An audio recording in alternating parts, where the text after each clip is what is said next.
আসসালামু আলাইকুম। আপনারা দেখতে পাচ্ছেন আমার মায়ের কবর জিয়ারত উপলক্ষে মিলাদ ও দোয়া মাহফিল অনুষ্ঠানে আজকের খাবার প্রায় রেডি।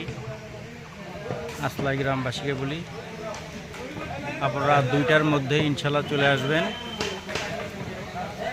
কারণ অনেক মানুষের আয়োজন, প্রায় 1200 আপ লোক হবে, 1200-এর উপরে লোক হবে।